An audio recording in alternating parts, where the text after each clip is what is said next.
పట్టుకురాలేదు. ఇలాంటి తప్పుడు విధానాలు అనేటివి చాలా బాధేస్తుంది. I don't want to go all these things today.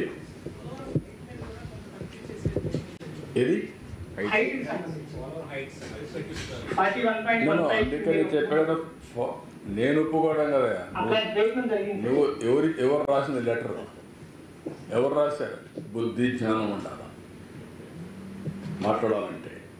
ఏదైనా మాట్లాడితే చెల్లుబాటు అయిపోతుంది, నోటు కోసేట మాట్లాడమని తప్పు. ఎవరు ఒప్పుకున్నారు? నువ్వు ఒప్పుకున్నావు. కానీ అది మళ్ళీ రివైజ్ చేయాలి, టైం పడుతుంది. కాబట్టి ముందు పనులు కంప్లీట్ చేస్తేనే 45.75కి ప్రయత్నాలు చేస్తున్నాం. మళ్ళీ ఫైట్ చేసి తెచ్చుకుంటారు. అది క్లియర్గా బైఫర్కేషన్ యాక్ట్లో ఉండే ప్రాజెక్ట్ ఇది. దానికి 45.75 ఉంది. దానికి ఒకసారి పెట్టిన తర్వాత government of India administrative sanction ఇచ్చారు. ఇచ్చిన దాన్ని తగ్గించాడు ఇతను లెటర్ పెట్టి 41 చేశాడు. సిగ్గు లేకుండా మళ్ళీ మాట్లాడుతున్నాడు. అంటే ఏదంటే అది అంటే మనం ఏది మాట్లాడినా కొంతమంది అని వింటారు అని మాట్లాడి తప్పది. అంటే రాజకీయాలకు విలువలు పోయినాయి అనుకోండి, వేరే విషయం. ఇంట్లోళ్ళందరూ వచ్చి రాజకీయాల్లో విలువలు పోయినాయి. ఒకప్పుడు వాస్తవానికి విరుద్ధంగా మాట్లాడాలంటే భయపడేవాళ్ళం, క్రెడిబిలిటీ గ్యాప్ వస్తుందని. ఇప్పుడు ఇష్టం వచ్చినట్టు మాట్లాడుతున్నారు.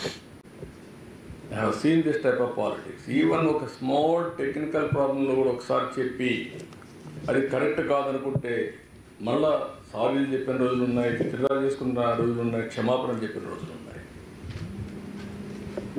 అది ఉందా తన రాజకీయాల్లో? మైక్ తీసుకోండి. Sir, Polavaram is having so many deadlines, and now we have fixed a new deadline. How far it is realistic? No. And secondly, how the AP government will make the cost escalation? నేను ఇచ్చిన dead lines అన్నీ complete చేశాను. ఒక్కోసారి destiny dead lines మారుస్తుంది, కొంతమంది వ్యక్తులు dead lines మారుస్తారు. Previous government dead lines అని ఇచ్చి మార్చుకుంటూ వచ్చారు. మొత్తం విధ్వంసానికి గురి చేసే పరిస్థితికి వచ్చారు. నేను ఆ రోజు చెప్పింది కూడా 2021కి పూర్తవుతుందని. అందుకే 72% పూర్తి చేశాం, పరిగెత్తించాం ప్రాజెక్ట్ని. కాబట్టి ఎవ్రీ వీక్ మీ అందరికీ సమాధానం చెప్పేవాడిని. ఏదో వచ్చినా హైదరాబాద్లో అయినా ప్రెస్ రిలీజ్ ఉండేది. దేనికి? ప్రాధాన్యత క్రమంలో.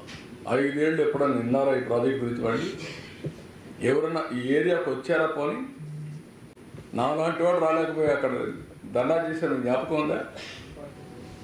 144 పెడితే అక్కడ కూర్చొని ఆ టౌన్లో కూర్చొని అడ్డం కడితే ఏంటి రహస్యం అంటే రానియకుండా చేసి అక్కడ కూర్చొని కిందన కూర్చొని ధర్నా చేసి ప్రొటెస్ట్ చేసి మళ్ళీ ఆ రోజు అడ్మినిస్ట్రేషన్ నాతో మీరు పర్మిషన్ తీసుకోలేదు, మీరు మళ్ళీ ఒకసారి రండి ఇస్తామని మళ్ళీ ఇచ్చే పరిస్థితి కూడా లేదు. అంతలేక ఎలక్షన్ కూడా వచ్చాయి. అంటే ఇప్పుడు అందరూ రమ్మంటున్నాం, వచ్చి చూడమంటున్నాం. It is a public property, ప్రజల కోసం చేసే ప్రాజెక్ట్ ఇది. సొంతంగా దాచిపెట్టుకోవడానికి ఏమీ లేదు దీంట్లో. రేపటి నుంచి రెగ్యులేట్ చేస్తాం, మనుషులు పెడతాం, రమ్మంటాం, రాష్ట్రం మొత్తం చూడాలి, విట్నెస్ చేయాలి. ఇది రాష్ట్రం కోసం, రాష్ట్ర ప్రజల కోసం చేసే ప్రాజెక్ట్ ఇది. ఇలాంటి ప్రాజెక్ట్ వాళ్ళ జీవితంలో కూడా చూడలేరు ఎవరు. మళ్ళీ ఈ సమయంలో ఇప్పుడు నేను అక్కడ వస్తా అంటే మా ప్రీతాంత్ గారు మీరు కార్లో బస్సులో కూర్చోదంటే సార్ మేము కూడా చూడాలి కదా అన్నారు. That is the interest. Public కూడా అడుగుతున్నారు సార్. పబ్లిక్ కూడా ఏంటంటే ఇది వాళ్ళకందరికి కూడా ఎక్కడి నుంచి నీళ్ళు వస్తాయి, రాయలసీమకు నీళ్ళు వస్తాయంటే ఎక్కడి నుంచి వస్తాయని ఆలోచించే పరిస్థితికి వచ్చారు. ఈ నీరు అనేది చాలా సున్నితమైన విషయం. యుద్ధాలు జరుగుతున్నాయి రాష్ట్రాల మధ్య, దేశాల మధ్య, జిల్లాల మధ్య, గ్రామాల మధ్య యుద్ధాలు జరిగే పరిస్థితి ఉంది.